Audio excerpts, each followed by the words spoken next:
Hey everyone, we are back with another update video, and by we, of course, I mean with me as always is Corey. Hey, how's it going, guys? So first, as far as the Steam version, there have been a lot of silly little things getting in the way of getting it approved, and we did not know anything that gets it rejected, even in an unrelated way, kind of stops the process dead in its tracks. So the first thing was basically you didn't have this little checkbox checked on the Steam store page side. So that took an amount of time to fix it and then resubmit it. And then that happened twice just on the store side. And then we finally were able to get them to test the build. And we discovered, much to our horror, that the Steam tester on his computer, when you chose which version from the front end to play, being either the modern version or the Mega Drive version, it would crash or it would close without actually running either of those two versions. And the good news is, after a couple days of trying to coordinate and finally being able to spend many hours so far with the gentleman at Pixel Heart who is in charge of the Steam side for DaemonClaw. Luckily, he is much more knowledgeable at kind of the programming side of things than I am, and we were able to do a lot of troubleshooting, and we actually found the cause of the issue, which is not the same as fixing the issue yet. But we did find the cause, which is obviously the first massive step. So I don't think it's going to take us much longer now to be able to make the front end work the way it's supposed to universally for everyone. So I don't think that's going to take a full 3 weeks. So as soon as we do get it working, we'll release a text-only Kickstarter update to let all of you backers know that it is now working and either approved by Steam or about to be. So it really should be not much time now before we can start getting the Steam keys out to all of you backers finally. And actually, for all of you who are not backers, to be able to grab the Steam version of DaemonClaw at a great early adopter price and be able to start giving us feedback and actually playing and hopefully enjoying both the PC and the Mega Drive version. Although, as I said before, the PC version is still very much work in progress, but you could play the whole game through right now as Elric, so it's shaping up pretty well. And on to the Neo Geo side of things, as the programmer continues to work on the game in general. I think he's still working on wrapping up all of the different attack modes of the final boss fight.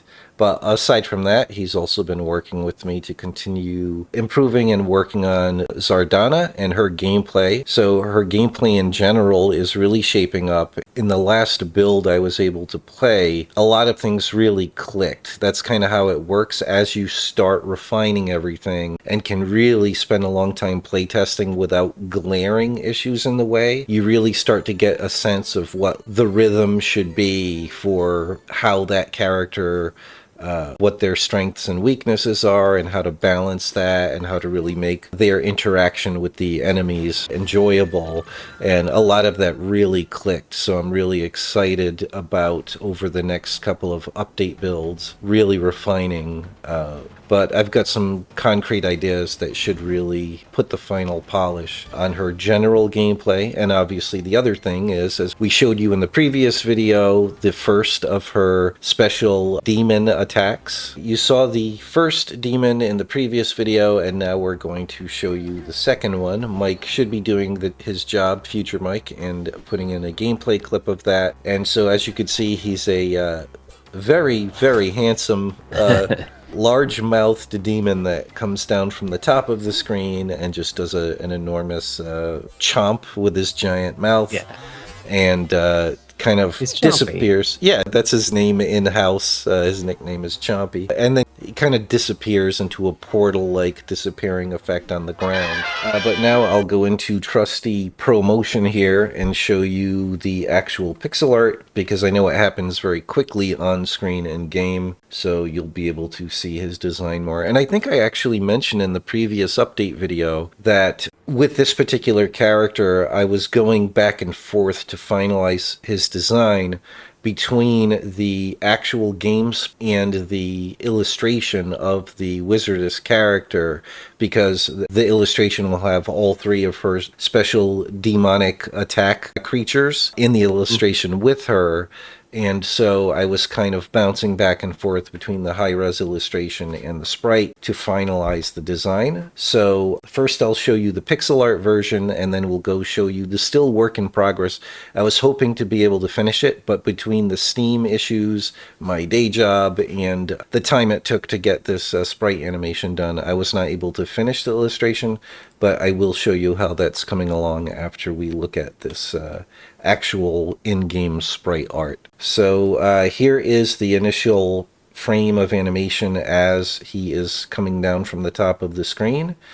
And then we just build a little bit of anticipation. This all happens within the top third of the screen. He just flies down from the top of the screen, opening his jaw up, real dislocating that jaw like a serpent.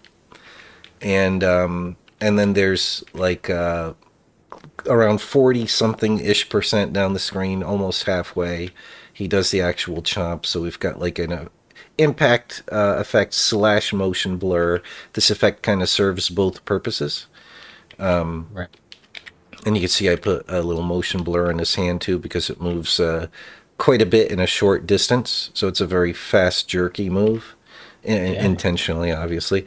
And then so then just the effects fade out. And so then he's looking kind of content with his chomping. And then so you've got this frame, which is just the remainder of the trip down the screen, which by this point he's probably about 70% toward the bottom of the screen. And then finally is his exit off of the screen with a quick disappearing effect. All right, and now here we are in the actual illustration. I think I showed part of it, the work in progress, a video or two ago. I'm not positive about that, but hopefully you see a lot of progress has been made pretty much on everyone. The ground is still kind of placeholder / work in progress, so that's part of the reason why Zardona is not well planted on the ground. There's a lot of little tricks. I started on this boot a tiny bit, just getting rid of like the part of my process. I tend to do things too kind of outlined, and then to make it look a lot more natural and painterly after the fact, I basically get rid of the dark outlines, especially on the top left edge of things, if the light is coming from the top left, that kind of thing. So I started doing that on her boot here and stuff like that, but there's a lot more work that needs to go for that kind of stuff. But as you can see, here's the punch demon. Oh, and then you could also see my process here. It starts with a much more simple, fuzzy kind of sketch it in phase. Yeah. And then after that is, and you could see that's kind of why it starts with everything having kind of a dark outline. And then it becomes more and more detailed and painterly. And finally, I get in all the little textures with all kinds of different digital illustration techniques and sheets, photo bashing, overlaying texture layers and all that kind of stuff. But so he's almost done, aside from continued polish, getting rid of the dark outlines and last minute other details and highlights, and especially the bone gauntlet there. And then we've got Chompy here. The one thing that's missing is his, if you remember back at the sprites, he's got these purple spots on him. Right, yeah. But I definitely wanted to perfect his rendering first of just his form and his anatomy and his skin texture before bothering painting in the blotches. Even if that were in a separate kind of tinting layer, it would just be a visual distraction that would make it harder to focus on the pure texture and 3D form and lighting. So that'll be a last minute thing to kind of add his purple spots. And then, and you can see, I think I have another, yep. So that's another trick, is like you get the base thing down in the textures, and then you could pull out stronger highlights and stuff like that to add the final polish and make it have the appropriate amount of shininess or specularity. I love the extra. Last time I saw it, you hadn't polished up the eye as much. Oh, On the thanks. chunk. Yeah. It's It's definitely looking a getting lot closer better. now. Yeah. Yeah. In fact, that's still on a separate layer, the revised eye. So you could see it was much flatter and Right. seemed less actually kind of in the head, so to speak. Hmm. And I really wanted that kind of bulged like frog or amphibian type eye. So I really Yeah. gave that a dome where it overlaps and it's got that much more like transparent glassiness going on. And you could see like I extended the kind of red fleshy eyelid kind of thing up around it more. So it's much closer now. And I intentionally gave him Yeah. a weird goat-like pupil because not that his pupil is like an entire goat, just like he's got the Right. same kind of eye as a goat does in that way. Because I always thought that was so freakish looking on Yeah. goat eyes. I think some toads have a very similar eye to that too, come to think of it. But basically, I wanted him to be pretty freaking ugly. So, yeah. But yeah, I Yeah, think, yeah. I yeah. mean, it's still a little cute, you know? Yeah, especially in the sprite version. I mean, I gotta say, if he did kind of roll over in his back, I would be tempted to rub his tummy, you know? Right. But yep. So anyway, there's how that is looking both in game Fantastic. Yeah. and on the illustration.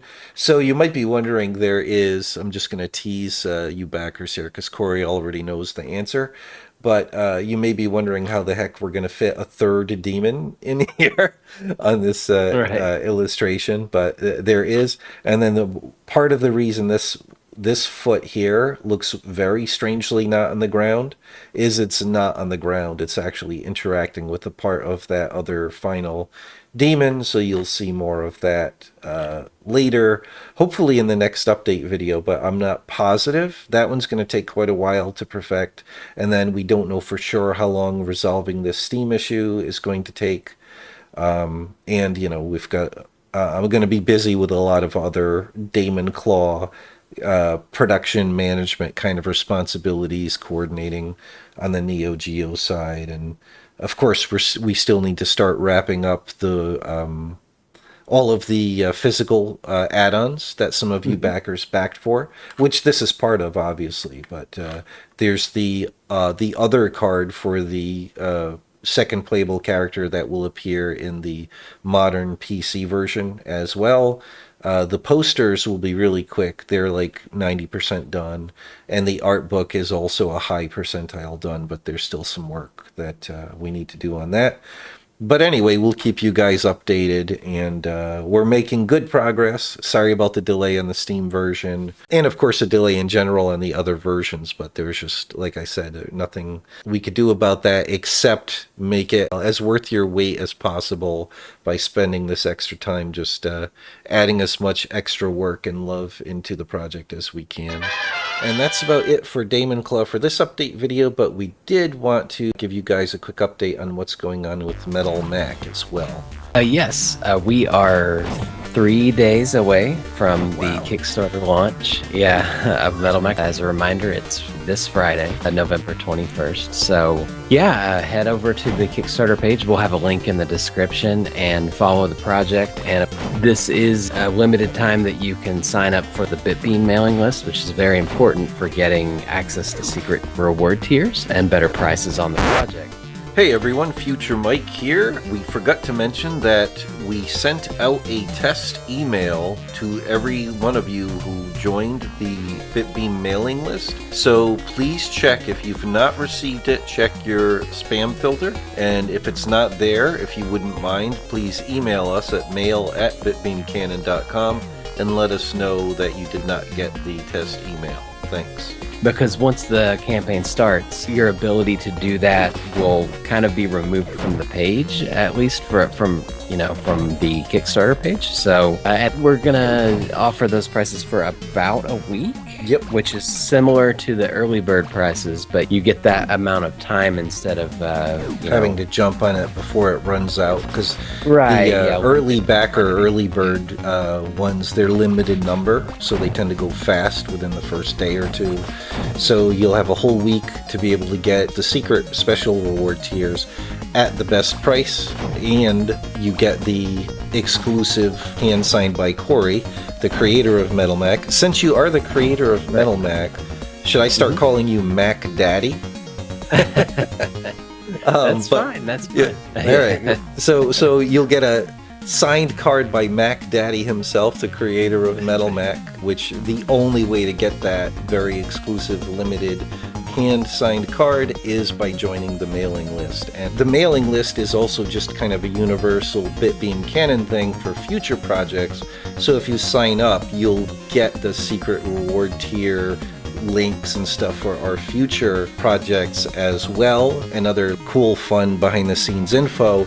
But when this campaign actually launches, like, that's the deadline for people to get access. So only people that joined the mailing list before the campaign went live will be able to get the secret link, because we're only sending that email out once to everybody on the day or the night before the launch. So we're not going to send that a second time. So even if you sign up the day of the campaign, or especially a day later, you'll be signed up, but you're not going to get the email that we had already sent previously, if that makes sense. So yeah, jump on that if you've not joined the mailing list. There's, of course, we will never share your information with anyone or sell it, and we're not going to hit you with any spam. Only we'll let you know about our own projects, and especially special offers like, hey, here's a chance to have more time to get the best price and get an exclusive, highly collectible thing thrown in for free. So it's a great time. If you've not signed up for the mailing list, please do. And we hope to see you there when the project launches in just a few days. That's amazing how quickly time flies. But I'm sure it doesn't feel that way for Corey.